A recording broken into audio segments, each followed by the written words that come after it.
On May 9, 2001, at the National Press Club in Washington, D.C., an unusual and unprecedented event took place. Over 20 individuals from the highest levels of the U.S. military, intelligence and aerospace industries, NASA international air traffic controllers, scientists, radar operators, pilots, and other experts with rarefied credentials and extremely high security clearances all came together to share their experiences concerning extraterrestrials and UFOs.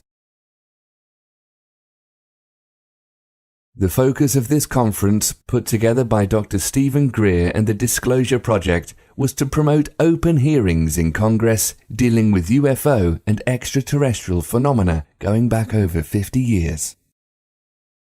It was an astonishing series of testimonies. Here were a couple dozen seriously credible witnesses coming forth on the national stage to talk about the most bizarre events imaginable. Objects under intelligent control doing impossible maneuvers at thousands of miles per hour. What they did was coalesce and started rotating in a circle, and then they disappeared. Glowing red orbs, disabling nuclear missiles deep underground. And this time it was a more intense tone in the guard's voice. Is very clearly very frightened. He said there was a bright, glowing red object hovering outside the front gate. We lost somewhere between 6 and 8 weapons that morning. Alien structures on the moon. And then he proceeded to put photographs down in front of me, and clearly in these photographs were structures, mushroom-shaped buildings, spherical buildings, and towers. An ET pilot killed on an Air Force runway. There's been UFOs in the pattern all night. They're on radar. But in any case, an alien had come off the craft and had been shot by a military policeman and apparently was wounded and was heading for McGuire. Dozens of incredibly surreal accounts right out of a Spielberg film. But the witnesses are all dead serious, highly intelligent professionals of rank and stature, and in fact were in these positions because of their quality of mind and character. Several had concrete evidence to back up their claims and were all willing to testify under oath before the US Congress. Over 30 international news organizations recorded and broadcast the event. The exceptional nature of this gathering and straightforward at times emotional testimonies begged the mind-bending question, what if they're telling the truth? One of these witnesses, an aeronautics illustrator named Mark McCandlish, had several high-level security clearances and worked for organizations such as Rockwell International, Boeing, and the US Air Force. He'd spent over a decade in research and development on the main focus of the NPC event, technologies connected to UFOs and extraterrestrial vehicles. His detailed technical illustration of a purportedly reverse-engineered alien craft, the Fluxliner, a strange flying disc shown at a secret US Air Force air show in 1988, was a highlight of the conference. These discs were hovering off the floor without any visible means of support. They were referred to as alien reproduction vehicles, also nicknamed the Fluxliner because they used high voltage electricity. This is a diagram that I made based on a sketch that Brad Sorensen did for me in rough form, and subsequently cleaned that drawing up and made it much more accurate. This is his story.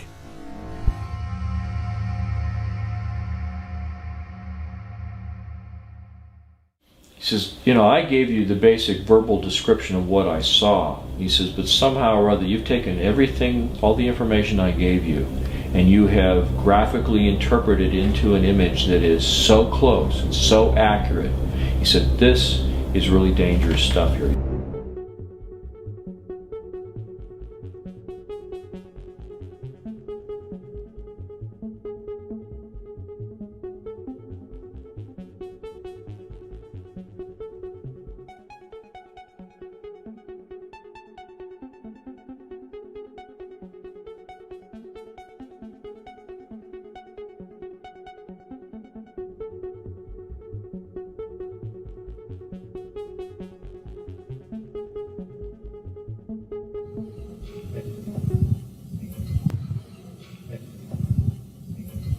Deanne Divis with United Press International. Could you please address the vehicle that there was a drawing displayed of? Why would this vehicle be on display at an air show? What is the power source that you are asserting is going to be so very useful? And how can you determine that this vehicle is not something that is being developed, by a government agency?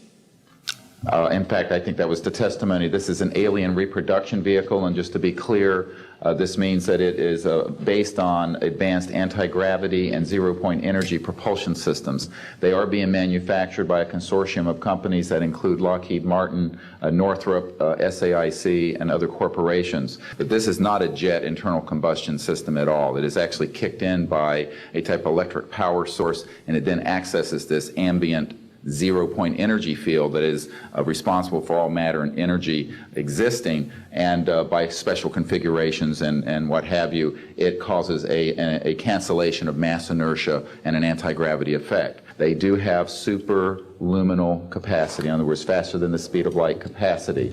I think Mr. McCandlish and other witnesses that he's identified could go into more of the technical physics of it.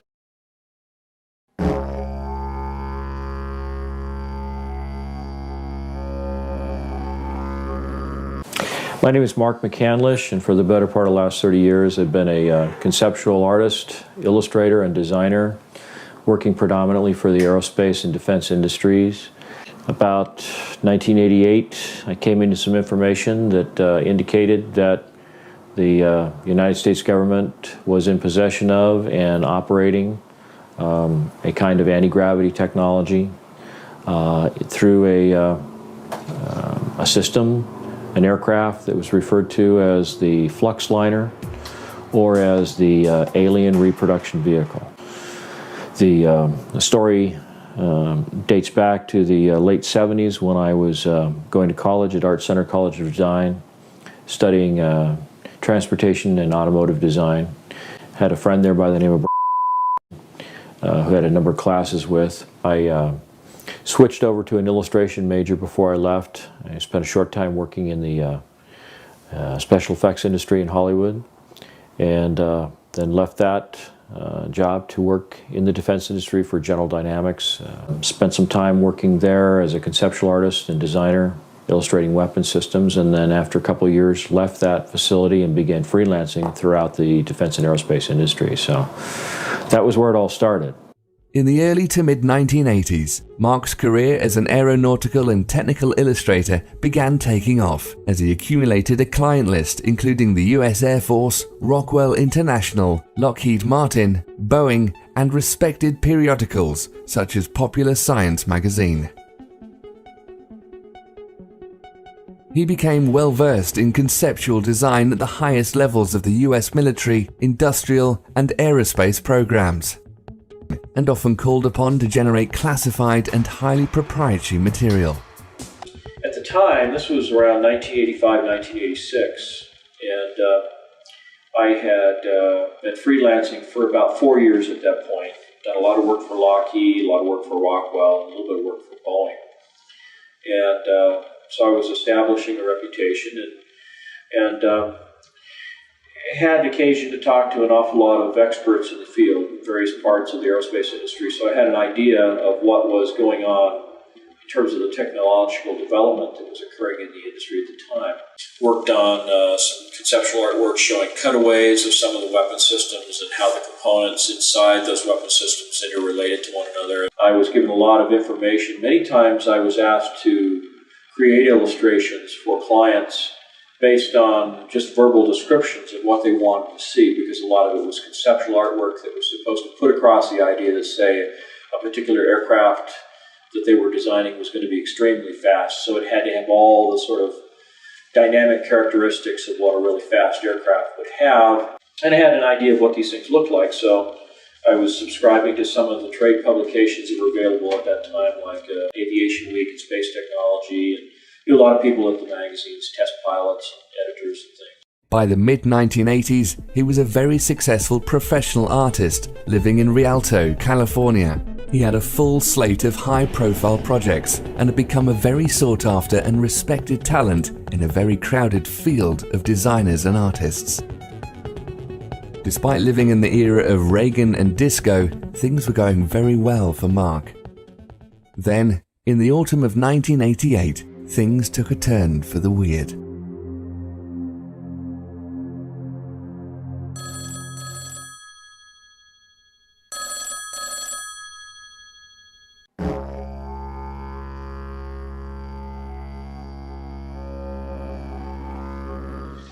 Well, it turns out that this was in October that the magazine hit the newsstand. It was a November issue of Popular Science. It was called the Mach 5 Spy Plane. And a friend of mine from college, Brad, had seen this cover illustration and had opened up to read the story. And he recognized my name and he called the art director. He passed along my phone number, and the next thing you know, I get a phone call, and this fellow calls up and says, "Hi, Mark, it's Brad. And remember me?" And I said, "Yeah, we were in the transportation design curriculum at Arts Center in Pasadena when we studied car design." So we got reacquainted, had lunch together, and it turned out that just a few weeks beyond that, a local Air Force base, Norton Air Force Base, was having a big air show. And there was a rumor that they were going to have an SR-71 Blackbird out there, which was still kind of a rare occurrence at air shows to see something like that. And so I invited Brad to come out to the air show, and he suggested that he might be bringing along a client that he was working with. He didn't say who it was at the time, but that he thought that there might be the possibility we could network some jobs together. So we arranged to meet together, and at the last minute, I got a second call from Popular Science to do yet another illustration. It was a quick turnaround. They wanted it done over the weekend. It was a quick, $3,000, so I couldn't turn that down. And it was for their February of '89 edition, with the cover story being about the X-31, which was an experimental aircraft program. So did that illustration. And Brad went ahead, went to the air show, and when the weekend was over, I was kind of interested in his impression, and I called him up and I just said, "How did you like the air show?" And he just seemed completely different. When I talked to him on the phone, he sounded almost depressed. I mean, it was kind of a strange sort of reaction, and he said, "Well, I don't know. I think I saw something I wasn't supposed to see." And I said, "Well, how's that possible? Everything that's at the air show is sent there and flown there with the intent of putting it on static display, especially for the public. So how could you possibly see something that wasn't intended to be seen?" He says, I got in to see a display that was a little more exclusive. It was something that was set aside for some top military brass and some top politicians with clearances. And the fellow I was with didn't realize at the time that certain items were going to be on display. And as soon as he realized that here I was without a clearance to see this stuff, he basically said, "Don't say anything, don't talk to anybody, we'll get out of here as soon as we can." So I asked him, I said, "Well, what did you see that you think is so stunningly, classified that, you'd be in trouble?" And he says, there was an example of the first generation Aurora there, which was the aircraft that was the second generation aircraft that I did the conceptual artwork for. So he saw the real thing. And so, of course, I was real curious about what it looked like, and he gave me some details on that. And then he described a number of sort of odd-looking hovercraft and troop transporters and things that were basically just kind of jazzed up, advanced hover vehicles of one kind or another. And after going through all of this, I said, "Well, even this doesn't sound all that extraordinary. I mean, is there something else?" And he says, "Well, yeah." He says, after they had the main little dog and pony show, they pulled back the curtain and there were these 3 flying saucers hovering there, and I couldn't believe my ears. I said, "No, wait, did you say flying saucers?" He said, "Yes." And I said, "Well, what do they look like?" He says, "Well, it was just It looked like something from the 1950s, like a jello bowl, flat on the bottom, sloping sides, a little terrace around the middle, and then a dome on the top with all these little bubbles around the top, and a door that looked like something off of a submarine, you know, with the little pins that go out into the frame of the door, and the big wheel that you turn to tighten it, all this kind of stuff. The smallest one was about 24 feet in diameter at the bottom end of the craft. The medium-sized vehicle was about 60 feet in diameter, and the largest was somewhere between 125 and 130 feet in diameter. I said, well, what were they doing? Were they just sitting on the floor? He says, no, they were hovering. There wasn't, no landing gear, nothing holding them up, cables. It's just they were hovering. There was a 3-star general that was part of the presentation. When they pulled back the curtains and these three flying saucers revealed to the audience that had brought there to this hangar.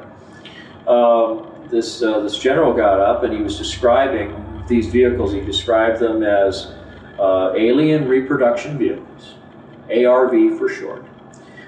They also had a nickname for the aircraft. They called them flux liners. Now, flux is an electrical term for a high electrical charge. So, high electrical charge liner, a flux liner. And so this was, so he got kind of scared. He stopped talking. And so I said, well, let's have lunch. He was nervous about talking about it on the phone. So I go over there and we start talking. And as he's describing this stuff, he's describing the different features that he had seen. And well, how do you know that? I mean, if you could just look at the outside of the vehicle, how do you know what the inner workings is? He says, well, they had taken some of the panels off the outside so you could see the inside of, what the components looked like. And he said it was remarkably simple. There wasn't that much to it. And I said, you were able to figure out how it worked from that? He said, well, no, they had an easel next to it with a drawing, a cutaway drawing, that showed some of the internal components, how they were arranged oriented to one another. And then they had a little a TV monitor with a tape player below it that was showing this continuous loop of this thing sitting or hovering over like a dry lake bed out in the desert somewhere. And as you would watch the tape, this thing would make went from a hovering position, made these 3 little sort of hops going to the side, and then as the camera followed it, just went straight up and disappeared outside. It was down to nothing in just a matter of a second and a half or so. One of the things that this general had said during the presentation, one of the things that really stood out in Brad's mind was that he said that these vehicles were capable of light speed or better. The aircraft looked very old, like it had been around for decades. It had chips in the paint and runs, and you could see fingerprints and smudges and boot prints where somebody had walked up the side of it, this kind of thing. And he said that the paint that was on the outside, it looked like they'd taken a bunch of powdered lead, mixed it into a resin, and then just brush painted it right on the side of the aircraft. It looked like it was slapped together in somebody's garage,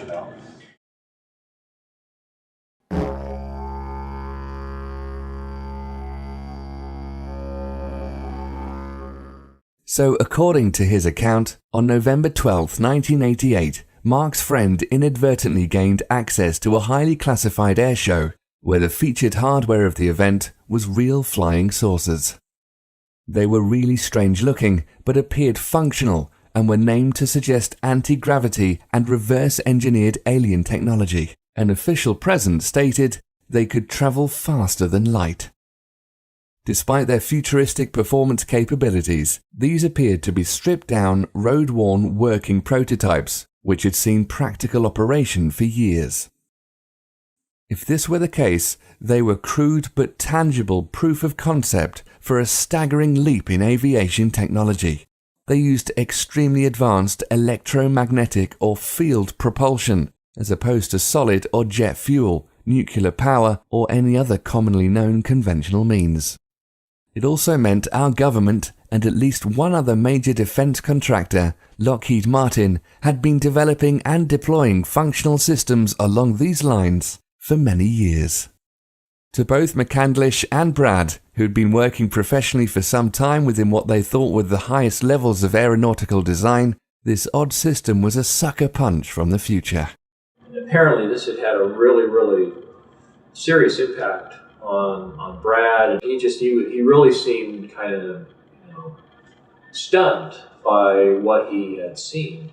So we got together for lunch, and I was doing all these idea sketches of what he described to me about how the components related. And I had, your stereotypical sort of lens-shaped, flying saucer like you see in, more modern movies and stuff. And he said, "Oh, no. This is real simple. It's flat on the bottom, sloping sides like, a section taken out of a cone, a little ledge, and then a dome on the top." And he said the dome is actually the top half of a crew compartment that's like a big ball. I'm pretty sure that was about 12 feet in diameter.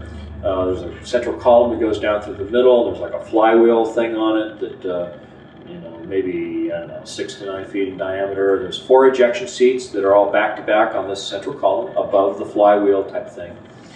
And he says a bunch of oxygen tanks in there that are all around the bottom. And he said the bottom is this huge capacitor array. It's probably, maybe 12 to 14 inches thick. It's shaved off at an angle on the edges, looked like it had been put on a big giant milling machine, and they milled off the edges at a 35-degree angle. He said there's a series of these plate capacitors. I said, "Well, do you think that this is functioning like the Beethrow-Brown effect, like, these experiments were done back in the 60s with levitating things with, electrostatic fields and stuff?" He said, "Well, that may be it," but he says, "They told me," he said, "one of the things I saw was that it was using zero-point energy, it was using scalar energy." I said, "Really?"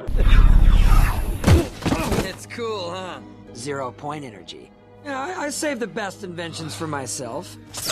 Well, I've been corresponding with Tom Bearden for about 8 years at that point. We, talked many times, mailed letters back and forth, talked on the phone and things. Okay, so what we have is a very strong argument that neither the scalar photon, that is the time polarized photon, nor the longitudinal photon, which is over in 3 space, are individually observable. But if you somehow can combine the two, they are observable as the instantaneous quantum potential. And so I had a sense of what zero-point energy was about, and there were a lot of talk about longitudinal waves and scalar waves and cyclotronic weapons and all this kind of stuff. And so I've been following this for a while, reading Tom Bearden's work and things. And so I had a pretty good sense of what Brad was talking about, which he was a little surprised about that I would know this already. So he opened up to me a little bit more and began telling me more and more about it. When Brad finally became frustrated with my questions, he sat down while we were in his office together, and he did this rough sketch, which I still have to this day, 22 years later. And he just sat down, and right where we were sitting there at his table, he just kind of sketched out with an ink pen on a piece of legal-size white paper, and put some little handwritten call-outs around the edges that described, the number of capacitor plates in each one of the little sections, that they were so wide at the end, and the crew compartment was definitely about 12 feet in diameter. Just kind of put all these things down as close as he could remember to the way they existed. And so I sat down with all this information, and I just began sort of drafting it out. It was at this point Mark began putting his formidable skills as a conceptual illustrator to work in uncharted territory. Taking Brad's eyewitness account, detailed descriptions, and rough sketches of the ARV, McCandlish began refining aspects of the components his friend described and piecing together an ever more precise rendition of the craft. Over the course of the next few years, he generated a series of drawings, culminating in the Fluxliner cutaway blueprint, one of the most notorious images in the history of ufology, and the mysterious realm of black-budget aircraft. I'm Jesse Ventura, and this is Conspiracy Theory. This was called the Fluxliner. This is probably the strangest one you've shown me yet. This actually flies? It actually flies on the principles of high voltage electrical charges. This is the original, one of the original blueprints of the alien reproduction vehicle, which I produced in March of 1989. It was put together by accumulating a lot of verbal testimony from Brad, and later from a number of other sources, including Ken Sellen and some other people that I talked to who had some contact or information about the vehicle.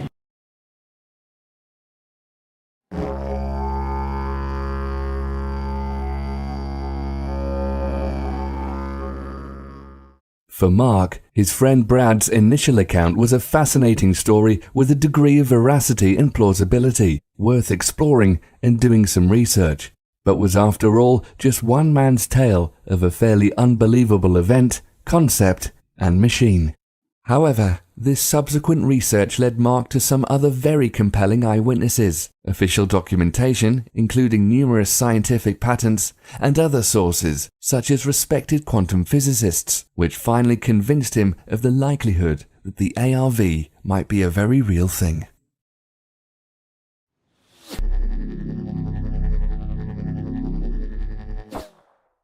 The first verification of the story that I picked up on the alien reproduction vehicle was around 1991, 1992. It was the first air show at Edwards Air Force Base where they actually had the B-2 stealth bomber on display. And in the course of that air show, I had occasion to join up with some clients from Rockwell International, and they introduced me to this fellow who claimed at the time that he was working with the Air Intelligence Agency. His name was Kent Sellen. He claimed that he had inadvertently seen this same craft at Edwards Air Force Base North Base facility in 1973. And I said, when, how, where, what were the circumstances? He says, well, I was a crew chief. He said, I worked on Bill Scott's plane when he was a test pilot. And he says, one night my ship supervisor said to me, go out to North Base. They've got a power unit out there, a ground power unit for an aircraft that's leaking or failed or something, so we need to take a tow vehicle out there, go out, pick it up, bring it back. Well, instead, what happened is he comes up off the dry lake bed, rolls right up on the tarmac, and is going down these rows of hangars. They're all Quonset-style hangars back then. And he stops in front of the first one with the doors cracked, expecting to find this defective ground power unit, and what does he see? He sees this flying saucer sitting in the hangar, hovering off the ground. So I said, well, what happened? He says, well, this thing, was flat on the bottom, sloping sides, a little ledge around there, and then a dome on the top with these little glass things on top. Looked like there was a camera under each one. And I said, really? He said, yeah.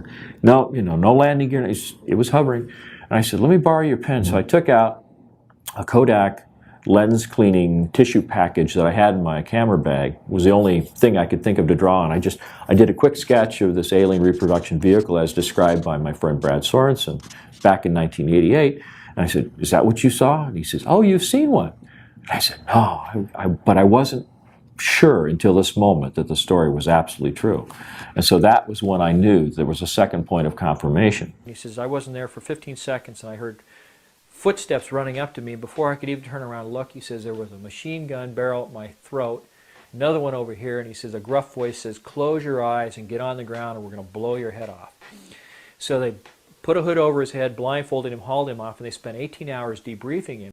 He was forced to sign some non-disclosure documents about that, but then was given some additional information about it, details about the ejection sequence for that vehicle and so forth, things that Brad didn't know anything about. So that gave some validity to what he was saying.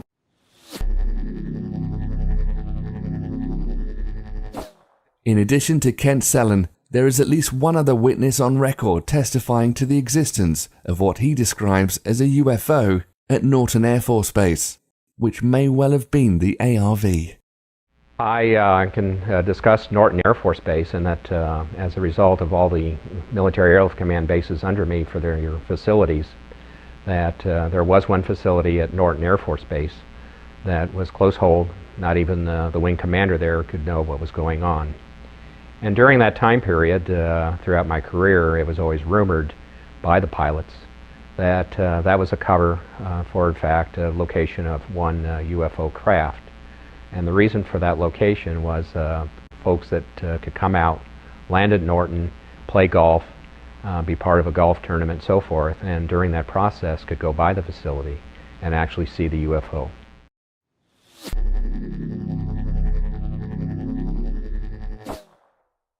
I became so excited about the prospect that this thing really was real and that there really was some technology about it. And so every chance I got, I would strike up a conversation with someone I knew in the industry, and I'd ask them if they'd ever heard anything about this. I was talking to a fellow by the name of Paul Shepard, who was a UFO investigator. I felt that he'd have, a little bit more knowledge about the kinds of things that were going on in this area of research.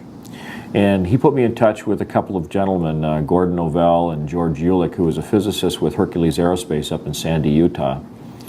And they were very interested in this story. I started off as an aeronautical engineer when I was in college, and I got real interested in what makes UFOs go, and so I just kind of pursued the trail of the technology as opposed to the aliens and that kind of stuff, and that's all I do is pursue the technology, and I got lucky. Got very, very lucky and got my hands on a cutaway of their bird. One of them had an ongoing correspondence with UFO researcher Wendell Stevens, a retired lieutenant colonel from the Air Force, who'd participated in sort of these UFO chasing exercises up around the Arctic many, many years ago. So Gordon sent a request off to Wendell Stevens saying, you know we that you have this big photo archive of all these different UFOs that have been seen over the years. Do you have any photography that even resembles what we're describing in this drawing that I had done? And it turned out that there was a case. I obtained photographs that were taken in 1967 by a military pilot, Harvey Williams, flying a C-47 for the Air Force at 12,000 feet, approximately 25 miles southwest of Provo, Utah. This particular vehicle matches the so-called ARV in all proportions and respects in terms of the detail of the shape of the craft. It really bore a striking resemblance to the ARV with one possible exception, and that was that the synthetic vision system, little bubbles that accommodated the camera systems on the outside of this thing, were quite a bit larger than the ones that Brad had reported. And so when I thought back to something that Brad had said, and that was that many of the components on the ARV, like the ejection seats and the camera systems, were all off-the-shelf components. He said that the ones that he saw in 1988 looked just like the little bubbles you see hanging from the ceiling in the casinos in Las Vegas. So when I thought back to the camera systems that were available in 1966, of course they were much larger than they were in 1988, and so the larger acrylic bubbles seemed, to give some veracity to the photography as it was presented in these pictures taken by Harvey Williams. One of the things that came up in the investigation was the fact that a number of the witnesses starting in 1988 described the vehicle that they saw as looking like it had been around for a long time. Chips in the paint, fingerprints, greasy handprints and that kind of stuff. The material around where the Zeus fasteners brought the panels together all chipped and scratched and stuff like it had been around for a long time. When I talked in 1991 or 92 to Kent Sullen, he clarified that he'd seen this thing in 1973, which was, 15 years or something earlier than that. And then the photographs from Wendell Stevens showed that this thing may have been operational as early as, June or July of 1966. So it certainly supported the idea that this thing had been around for quite a while, maybe even earlier than that.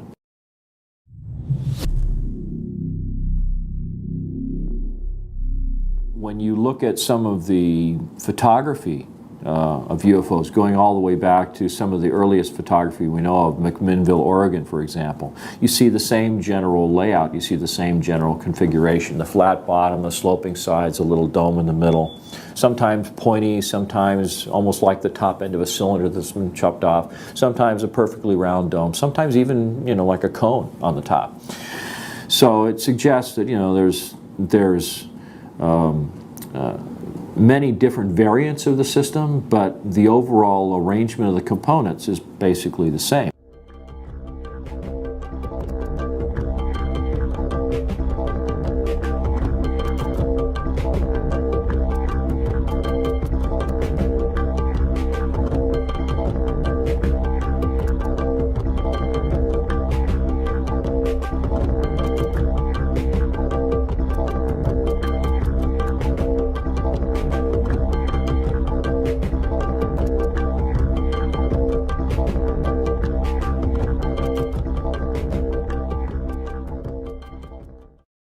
And I kept saying to myself, this is just too much of a coincidence. Maybe this goes back a lot further than anybody knows.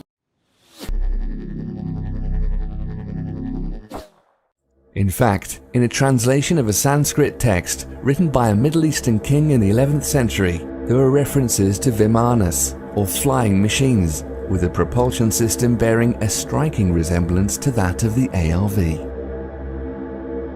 Strong and durable must the body of Vimana be made, like a great flying bird of light material. Inside, one must put the Mercury engine with its iron heating apparatus underneath. By means of the power latent in the Mercury which sets the driving whirlwind in motion, a man sitting inside may travel a great distance in the sky. One of the things that they described when you read up on the literature surrounding these so-called Vimanas was the so-called Mercury vortex or Mercury turbine engine. I see the word Vimana. Can you describe how that relates? Well, this is something that I spent a lot of time reading up about the so-called Mercury turbine generators or Mercury vortex generators described in some of these ancient Sumerian texts. And so I started looking at the possibility that there had to be some kind of circulation going on in the Mercury itself. So that was the kind of thing that I visualized would be going on inside the chamber. The central column has a number of components, a couple of counter-rotating cylinders. It sounds very much like the device that the Nazis were developing in the Wenceslaus mine in Poland towards the end of the Second World War. There seems to be some evidence that they were trying to develop some kind of an anti-gravity propulsion system or a zero-point energy device. Apparently, if we're talking about systems using components and processes similar to the ARV, we can't ignore the Nazis. I think it was Timothy Good published a story, it may have been Above Top Secret, where he found a researcher who was following developments by the Nazis at the end of the Second World War, and it looked like they'd been developing flying saucers up in Poland in the Wenceslaus mine, and they had this thing that looked like Stonehenge, where they had all these high voltage cables coming into it and these chains that would hold something down, and they had this thing called the bell, the Das Glocke. Die Glocke. The bell.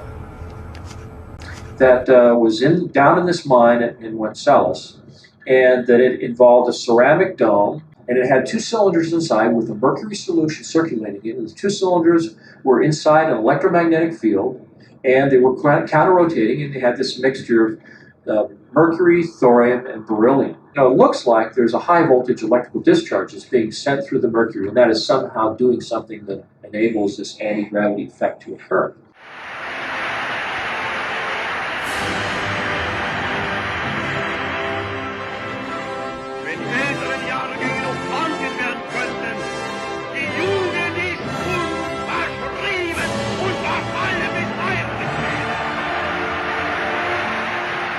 Besides rumors about Hitler's top scientists and the mythology of ancient kings, there were other instances where a central core involving mercury and other components similar to the ARV were reported.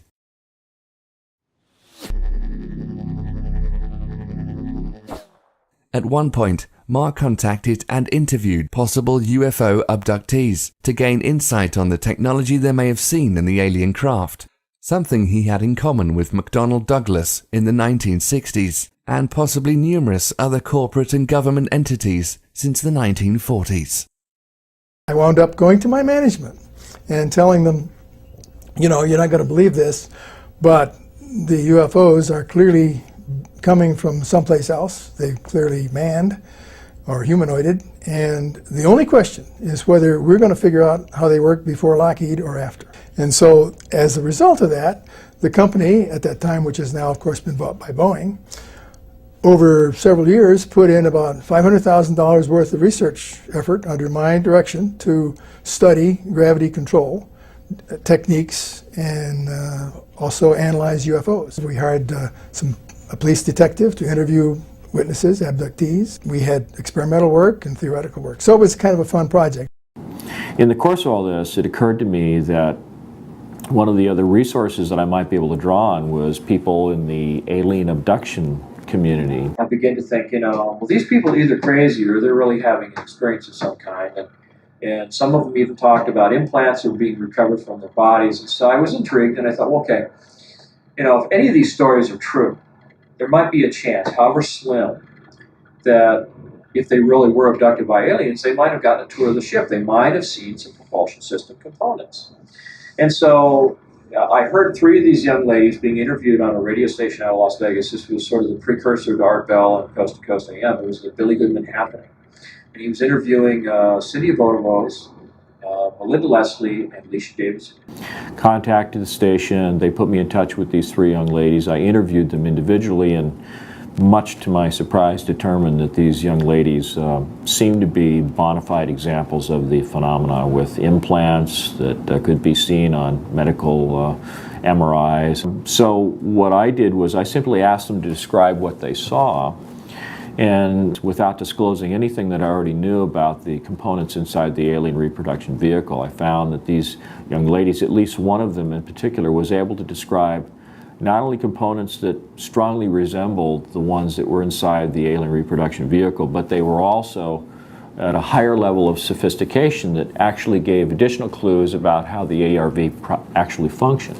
Alicia Davidson described being escorted into the engine room and seeing the propulsion system components. And it involved a central column that was made of a transparent glass-like material. And she said there was a silvery fluid that was spiraling upward at the bottom of this column.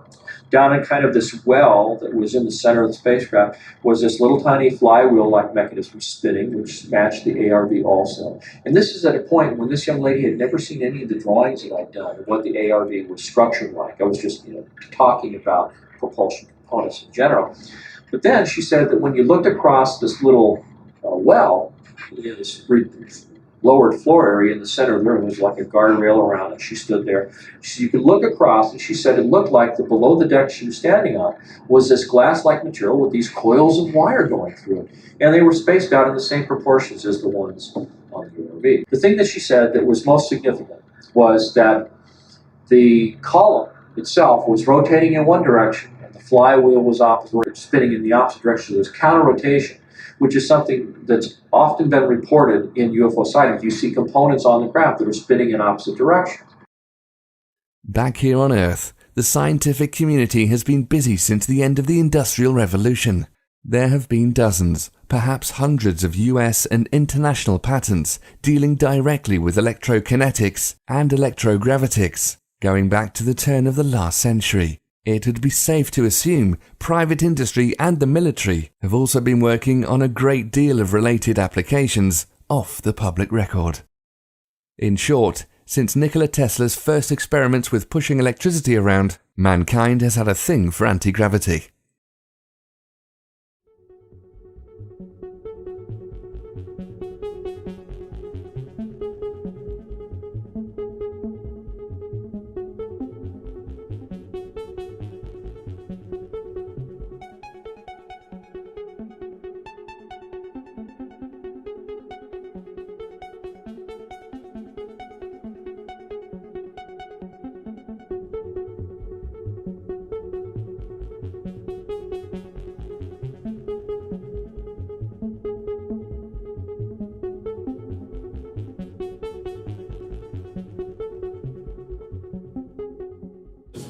If you look at these two illustrations, this is a patent that was secured in May 30th, 1967 by James Frank King, Jr., who happened to work with Thomas Townsend Brown in the labs of Agnew Bonson. But you can see a striking similarity between the two vehicles.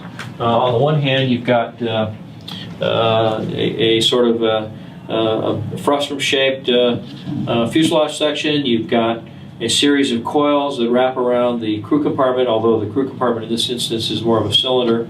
But you also have a central column that goes down through the middle, and you have this capacitor section that's in the bottom. And then you have these little flight control mechanisms here.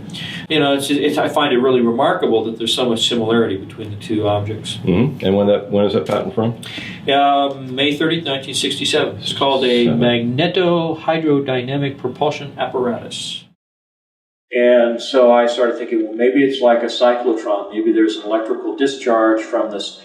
Basically, this whole thing looks like a giant Tesla coil. It's got the capacitor array.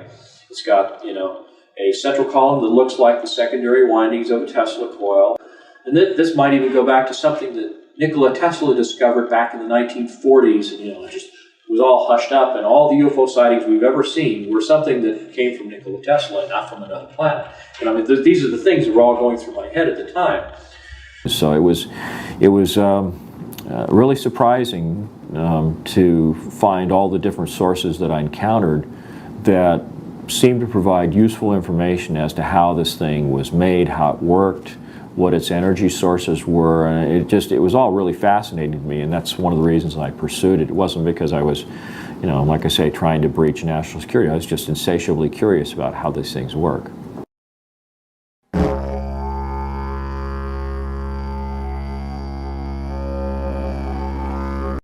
And he said it was remarkably simple. There wasn't that much to it. The ARV system, for all of its claims of flashy, out-of-this-world propulsion capabilities, was indeed remarkably simple. It could be described as a large-scale, souped-up Tesla coil, designed to negate gravity and inertia, with off-the-shelf navigation and life support systems bolted on, almost as an afterthought. You could think of it as the Model T of anti-gravity vehicles, an industrial dune buggy, or crude hot rod that can get you to Mars in a few minutes.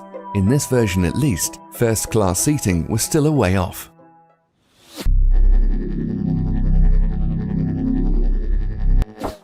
From everything I've been able to gather, it helps to understand what some of the components are. There's a large capacitor array on the bottom of the craft. It's in the smallest version, it's 24 feet in diameter. The outer edge of the plates and the capacitor section itself are shaved off at that same 35-degree angle. So you have a series of plates that are progressively smaller as you get higher and higher in the stack. And there's 48 sections that are all set up like that. Through the middle of the crew compartment is a central column that's called the amplifier section that's in the middle of the craft.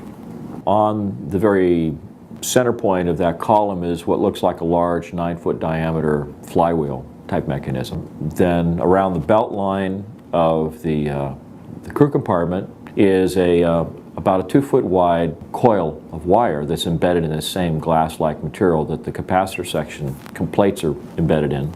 And there's a kind of flange or fairing that traps the top and the bottom surfaces of the coil. You can see that it traps it there and at the top. But in between are a series of explosive bolts that run all the way around the craft.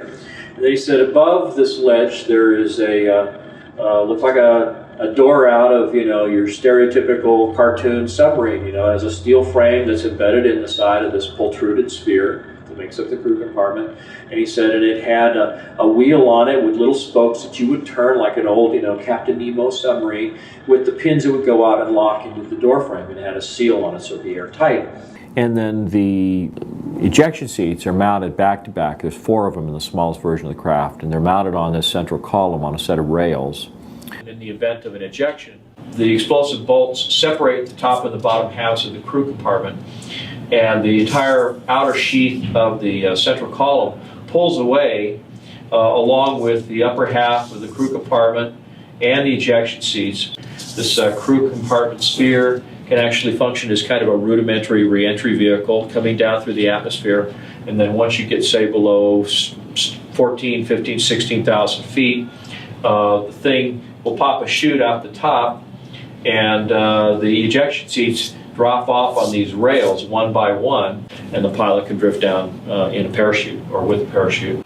Because this flywheel-like mechanism is turning all the time, the individual pilot or crew members have a kind of a pan that's right below the front of the ejection seat that affords them a place to put their feet. Now, the control system on the vehicle, on the ejection seat that the pilot sits in, on the one hand it looks like a high voltage potentiometer or like a rheostat on the one side that has a couple of big heavy duty cables that come out of it and goes into the central column, and that's basically the amount of power that he has in the system. And on the other side there was sort of an inverted J-shaped piece of metal that came up and over like that had a sphere on it. Now on the bottom of the sphere there is a sort of a bowl that's sort of slightly larger in diameter, but it conforms to the shape of this sphere. Of all the components of the ARV, the navigation system, while perfectly logical and even elegant in its design, has to be the strangest one. It's an entirely unknown paradigm in steering an aircraft or anything else, yet makes perfect technical sense. If one were to make the case for truly alien aspects of the alien reproduction vehicle, this might be the first example they'd use. The sphere itself appears to be a kind of a domed arrangement where you have a number of fiber optic leads that come into the sphere, and for each one of the 48 capacitor arrays there's a series of sensors that are then used to sort of relay information to the individual plates. And so then on the bottom of this you have a bowl that moves around and can be used to convey the commands of the pilot in terms of what he wants to do in terms of shaping the field around the vehicle. And right in the center of that bowl is a kind of laser diode that sends a laser beam up into the underside, the inside of this sphere. And so as the bowl moves, that laser is sort of scanning around on the inside of the different sensors that are responsible for each of the capacitor sections. Then there's a series of relays that'll open up and close and let a certain amount of energy in, or prevent it from going in. And when it's dead center, it means that all of them get the exact same amount of information. You just go straight up. If you want to bank to the right, then you bank this to the right. It sends the laser signal over to the opposite side of the dome, and it says that the opposite side of the craft is going to get more energy, so it banks in that direction. It's kind of like in a helicopter, in the swash plate of a helicopter. When you want to bank to the left, you create more deflection in the main rotor on the right side so that it begins to bank to the right, or bank to the left, excuse me. So it's kind of the same principle.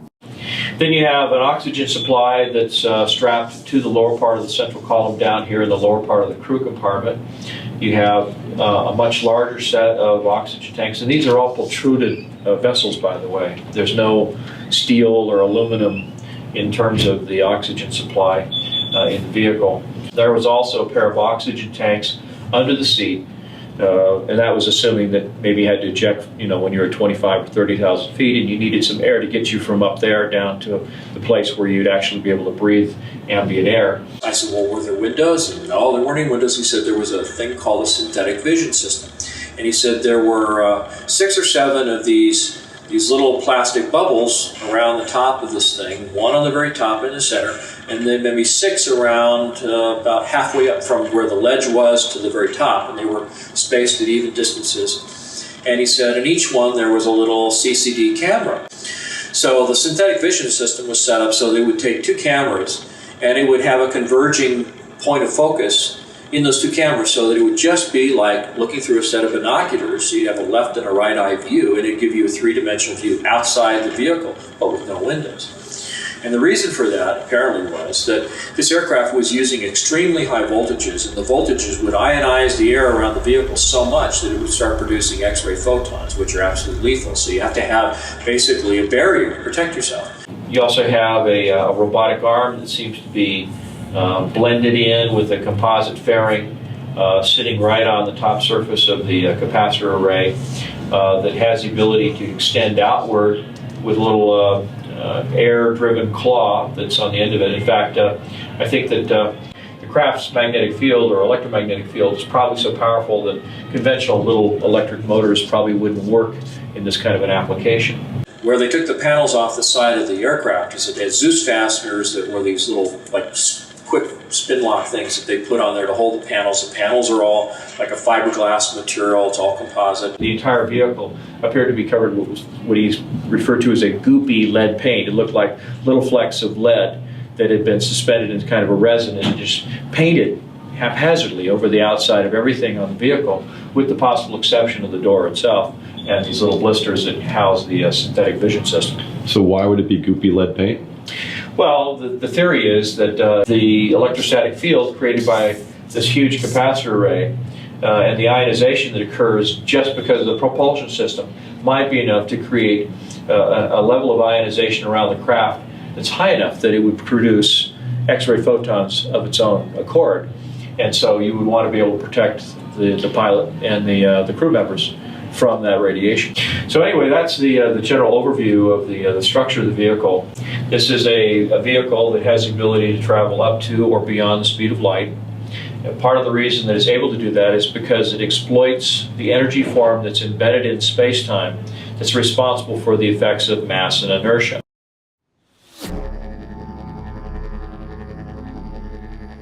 So here we have a configuration of various components, creating a system that's somehow capable of producing and maintaining an insane amount of energy in a concentrated field around the vehicle. This field can be precisely controlled by the pilot with the aid of a basic throttle, an alien steering ball, and a bunch of casino cameras. There's plenty of onboard oxygen, handy if you're off the planet, and a lead coating so the occupants don't get fried in their seats, and a robot arm in case you need a robot arm somewhere. It looks like a big clumsy diving bell from 1905, but apparently works like a helicopter you can take past light speed. Its beauty and elegance lie in the propulsion system, maybe a really fast one that gets around currently accepted physics, one we commonly associate with UFOs. For anybody who has followed the work of Einstein or just basic physics, one of the sort of inviolable rules of physics is that there's no material object that can actually go faster than the speed of light.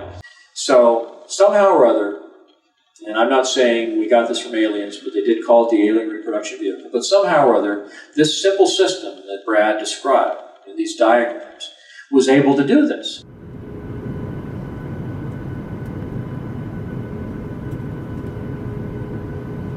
So I began looking at the scientific literature. I was looking at this scalar energy, anything I could find on zero-point energy, scalar energy, quantum zero-point fluctuations of the vacuum, I think is the more technical physics term that they use in the literature. And it turned out that there really were scientific papers that were being published by a number of different scientists, Hal Puthoff, Bernard Hayes, Alfonso Rueda, who just happened to work at Lockheed Skunk Works, by the way. So I started noticing the names and where they worked and what they do, what they were talking, what they were publishing.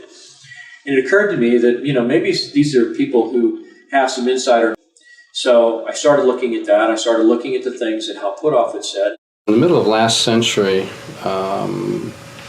physicists made an astounding discovery. And that is what we ordinarily consider empty space isn't empty at all. Even if you go to the far reaches of outer space, it turns out that rather than emptiness, what we call the vacuum is really a seething cauldron of what we call quantum energy, or zero-point energy. Zero-point just simply means that even if you froze the entire universe down to absolute zero, froze out all motion, where everything would be as quiet as you could possibly get it, this energy is still there. It was predicted by the mathematics of quantum theory, but the numbers were so large. For example, there's enough energy in the volume of a coffee cup to evaporate the world's oceans. It was thought, well, this must be some kind of artifact in the theory. But as time went on, various predictions in quantum theory were verified in the laboratory, and it finally turned out we had to take these numbers seriously. So I opened up a correspondence with Hal Puthoff, and he was very gracious in taking time to talk to me on the phone, send me copies of the peer-reviewed papers that he had published in Physics Review, Physics A, Physics B, and I couldn't understand the mathematics with all these Greek symbols, and I mean it was really advanced theoretical stuff. But what I was able to follow were the paragraphs that were before and after the equations that explained what all the math was talking about. And so as I went through these papers and I would talk to Hal, he would explain to me, well, this means that this is a certain process, a polarization process that happens in the vacuum of space-time, and when you do that, you have this kind of phenomenon. When you do that, you have this other phenomenon. And the papers that he wrote started to indicate this zero-point energy that's embedded in the environment. Was responsible for the effects of inertia and gravity and mass, and the reason why, as you accelerate through space-time, the mass of your vehicle increases.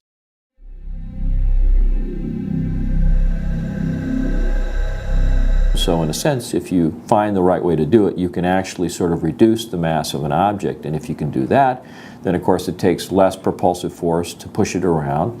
It means that it can go a lot faster because it's not limited by the amount of mass that it increases to as it accelerates. In fact, it may in fact be a situation where the faster you go, the more energy you have available to continue the acceleration process, and at the same time the mass is becoming relatively less and less and less.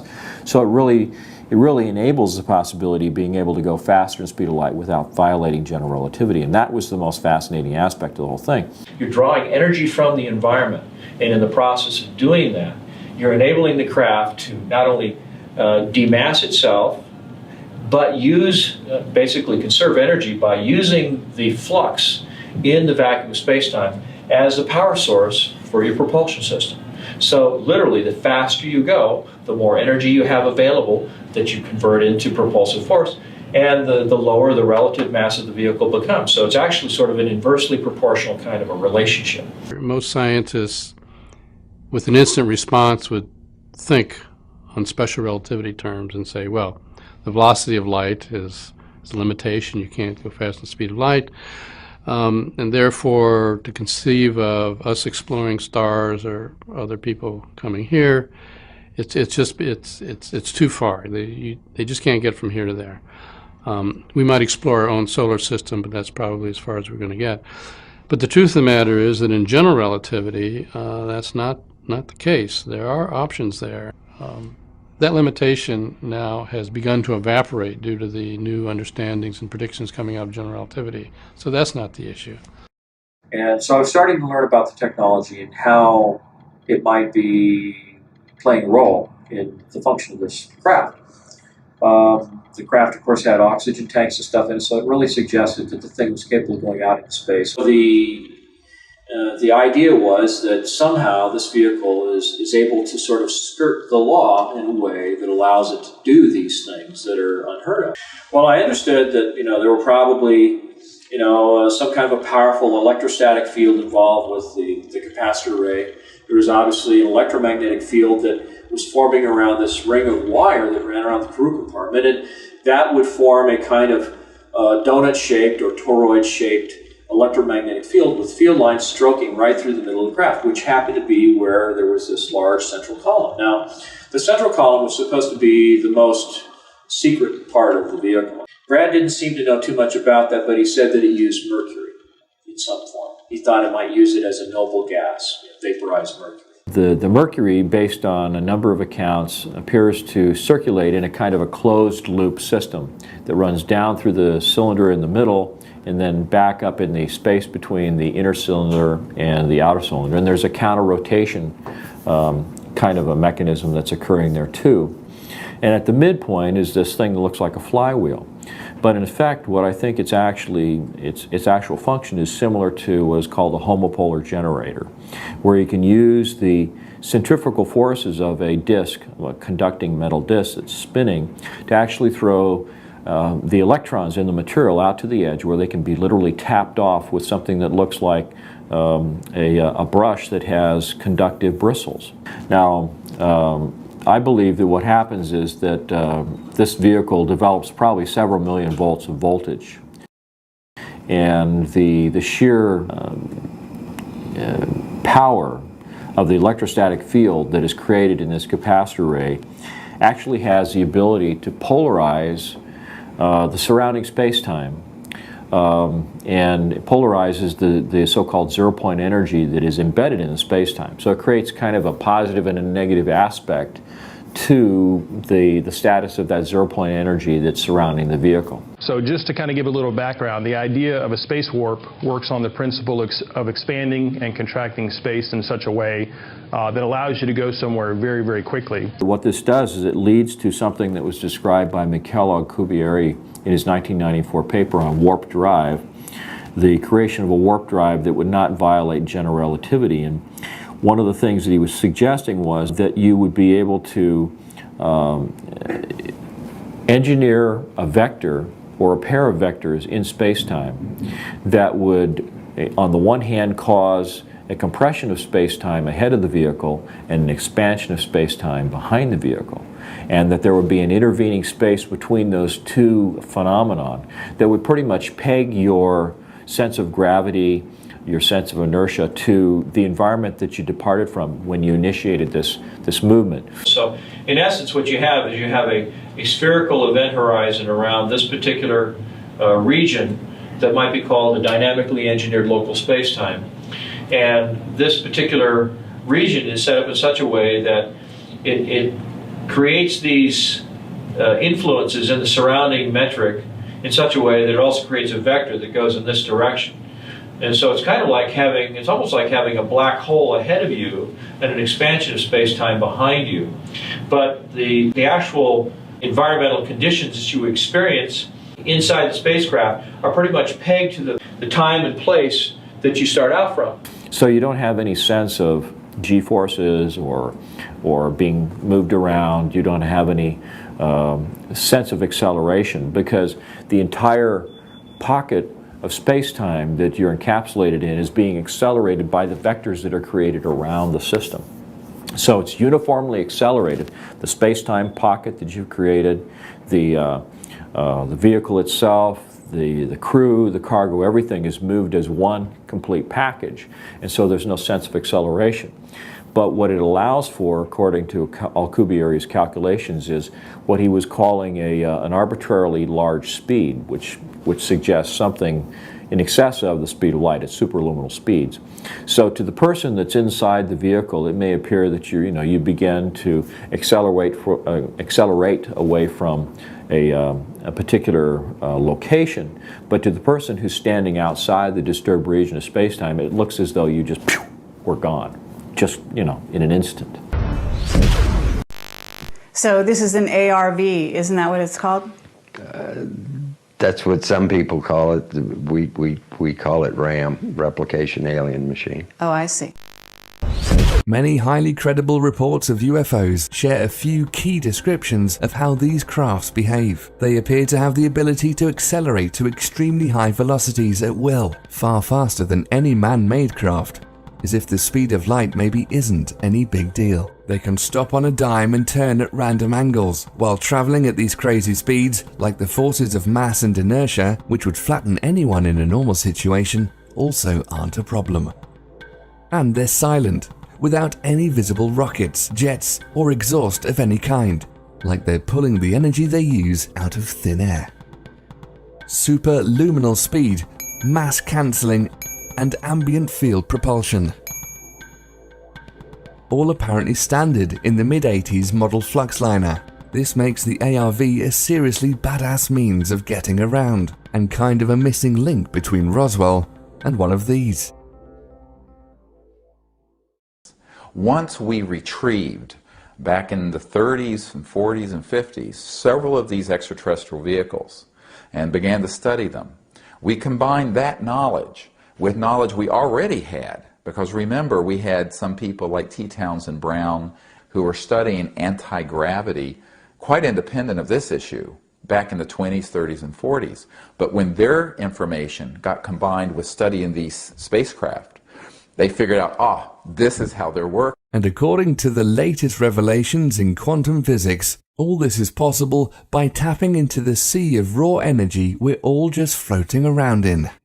There's plenty of energy in the pure raw vacuum. The new physics since quantum mechanics, the vacuum is a source of energy, but it's a peculiar kind of energy. Let me explain the peculiar kind. When a bird flies in and sits on a power line, he sits on a very high potential. But between his 2 feet, he has no potential difference, no voltage.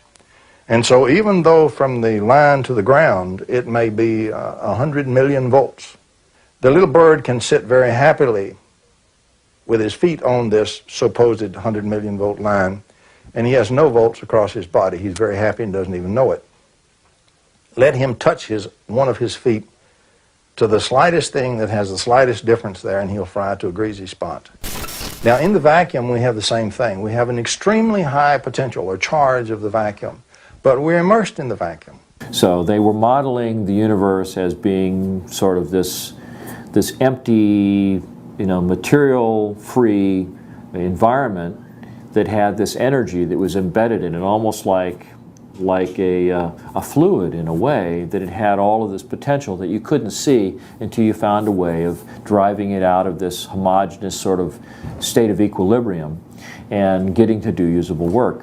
I'm trying to remember exactly how I met Tom. I think we met at a UFO Congress in Laughlin, Nevada for the first time. We'd been corresponding for quite a while.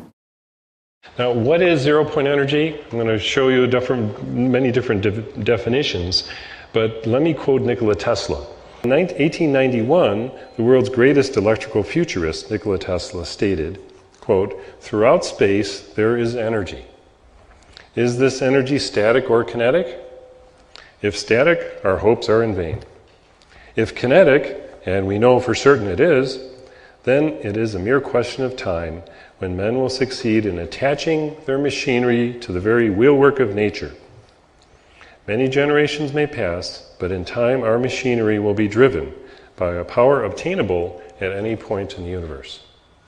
And so there, ladies and gentlemen, is the basic birth of the concept of zero-point energy.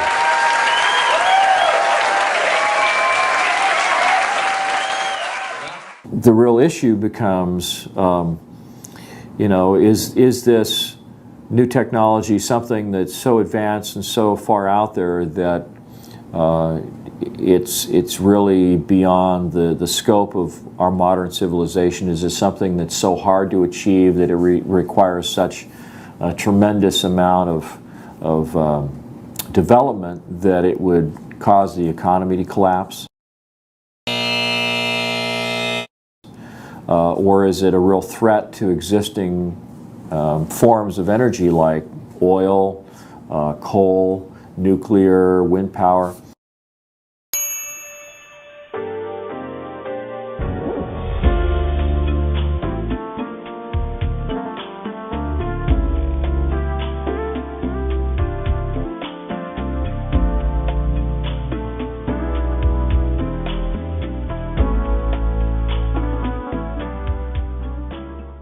By the mid-50s, they knew that this would be the end of the oil cartels and the international financial petrodollar system.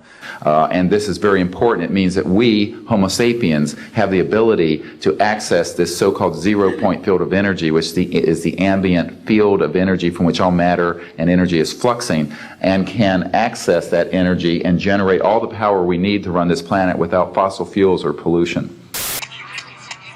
This stuff really works? Certainly does. Oh, well, lots of luck. Oh.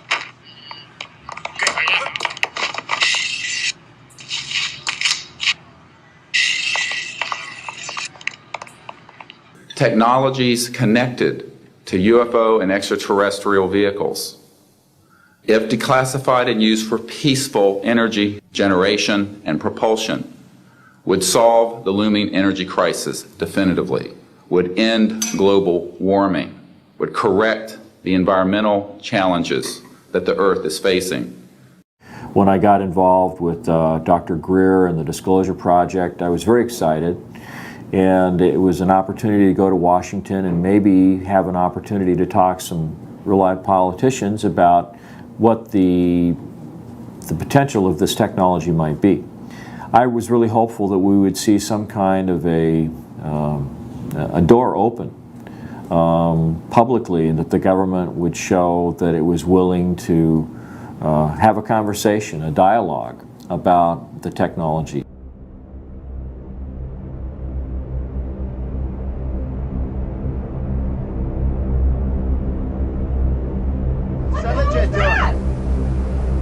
Holy fuck! Oh my God! Oh my God! September the 11th basically knocked May 9th off the radar, permanently. But it didn't lessen the potential importance of the spring conference or the issues involved. It did, however, allow the Bush administration to spend $1 trillion of our money on a war based on lies. So, getting together with Dr. Greer, going to Washington, D.C. was exhilarating, met a lot of interesting people, and it made it clear to me that there's a lot more going on behind the scenes than anybody can imagine. I mean, just just the sheer volume of the stories and the accounts, the experiences that these people have had. When taken as a whole, you can see that there's this whole other level of things going on that nobody knows about. And there's a handful of people that may have an awareness, an overview of all that, but how it's affected me, well, that's a good question, because I can think of a lot of things that have happened to me that, if I didn't sit down and seriously analyze all the facts, I might be able to attribute it or blame it on, talking about flying saucers, talking about the alien reproduction vehicle. When I finally did get around to making a copy of this original drawing in the form of blueprint, I sent a copy to Brad.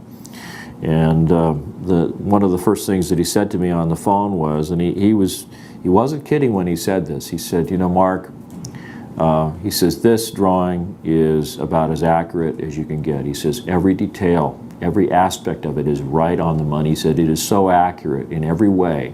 He says, this has to be probably one of the most dangerous illustrations you've ever done in your life. And he says, and if you're smart, he says, you'll tear up the original, you'll throw it away, and you'll never talk about it again. When it was all done, the CIA, one of the CIA men told the people they were now sworn to secrecy that this meeting never happened and this event never happened. You don't necessarily write anything down. You don't write anything down. And you keep it to yourself. It's a need-to-know basis only. Well, I thought, gee, this is something that we have to keep quiet, and that was verified by the chief of security. So I got the feeling that somebody was monitoring my activity. And there was one point at which I wasn't home at the time. The phone rings. My girlfriend, Michelle, picks up the phone, and a voice says to Michelle, you better tell your boyfriend to stop doing what he's doing or he's going to be in really deep trouble.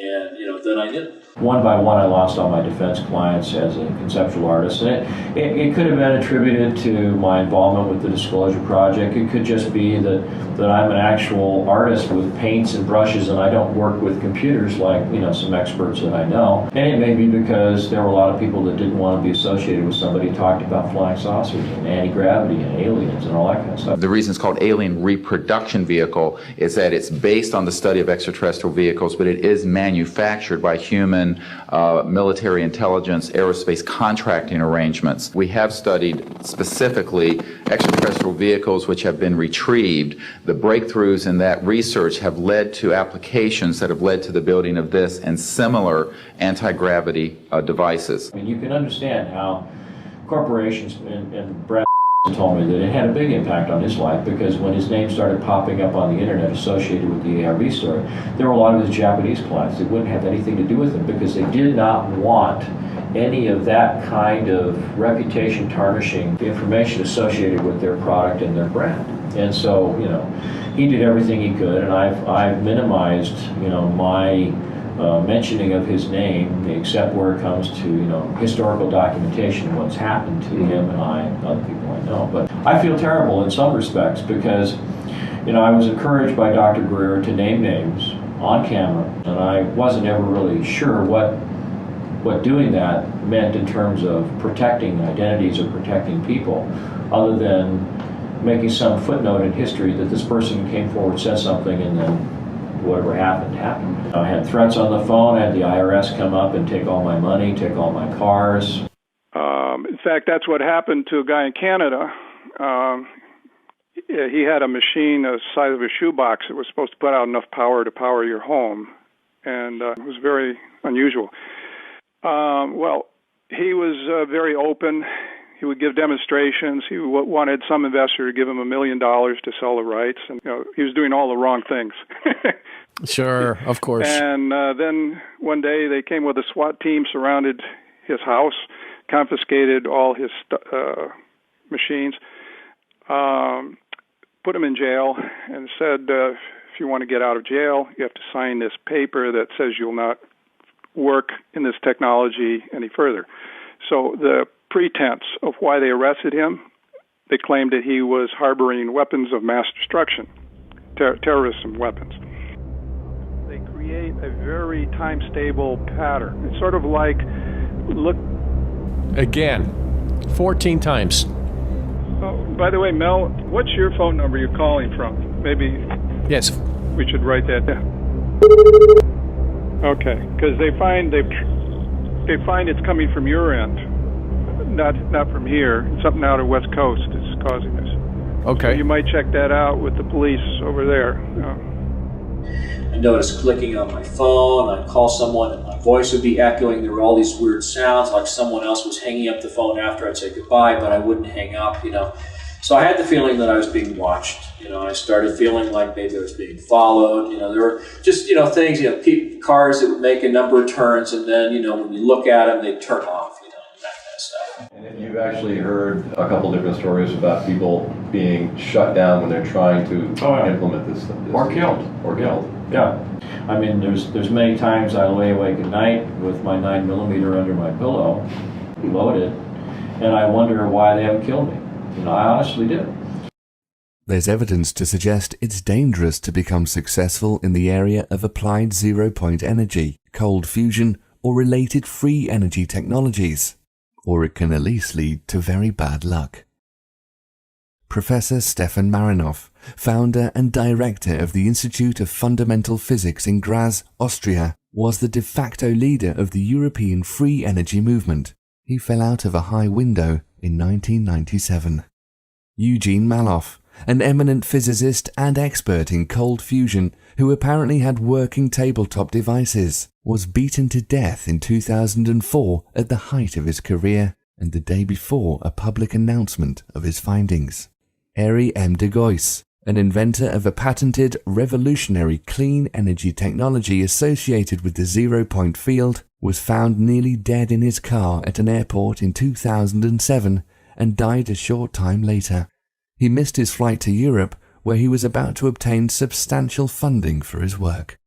Then there's Mark Tomian, a brilliant physicist and inventor of the patented Star Drive, a system remarkably similar to the ARVs in its use of zero-point energy and related spaceflight applications.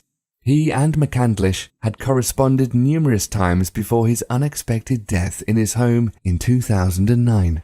This was 2 weeks after the successful trial of a working prototype for a key component of his system.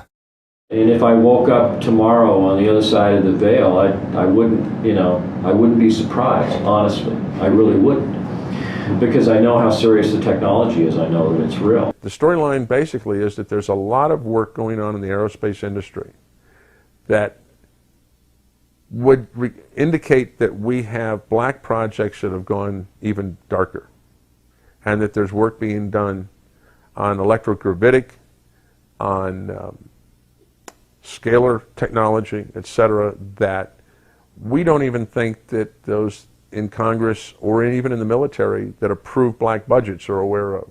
I've seen copies of inter-office correspondence among defense contractors that openly stated that they felt the technology was a fundamental enabling technology, that it had all kinds of different defense applications, but it also had a lot of serious civilian applications that would be beneficial to humanity as a whole, to the environment. It seems obvious that someone, perhaps a group, maybe some kind of a rogue civilization within our society has captured the technology. They're exploiting it for their own aims, for their own interests, whatever those might be. There's not a sliver of doubt in my mind that it exists, that it's being exploited in some way, whether it's for intelligence collection, whether it's for logistical support, whether it's for retrieval of raw materials from the asteroid belt. I have no idea why or what it's used for. All I know is that it's extremely advanced. It's being used more and more.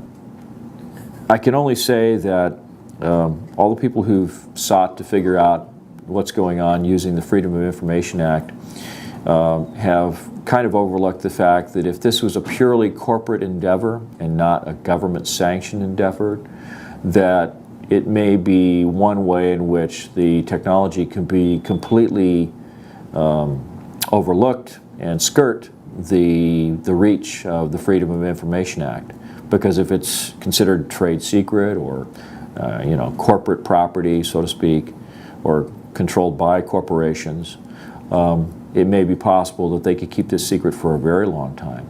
Even with, you know, people actively in the government that know that it exists and maybe have contact with some of these corporate officials that control the technology. So, you know, you're kind of left with, you know, a big question mark as to, you know, where's all this advanced technology going and what's it being used for? You know, I mean, if there was somebody that had this sort of interstellar trade program going on with another civilization, you know, that would be very interesting, but I can't understand why they would want to keep that quiet. I mean, it would seem like such a mind-expanding, enlightening thing for people to know about. Maybe we'd stop shooting at each other and start thinking about how can we get along with the people on, you know, stars or star systems, you know, that are around us. So it's hard to say. That the outer edge of this large 24-foot diameter disc causes the phone to ring.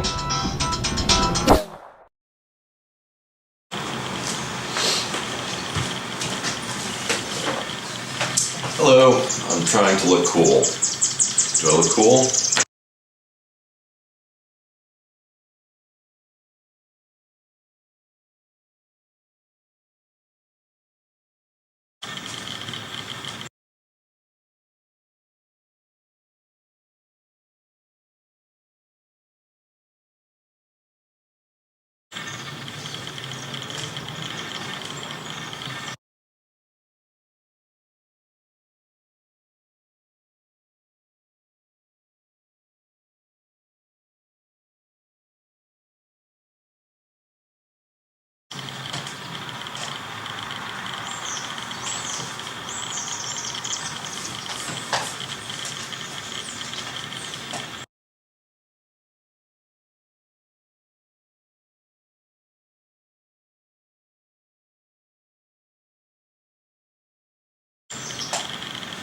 Hey.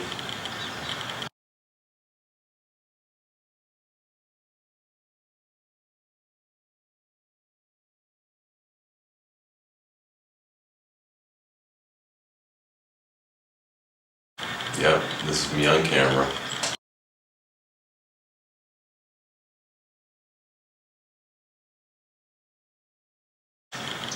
Okay.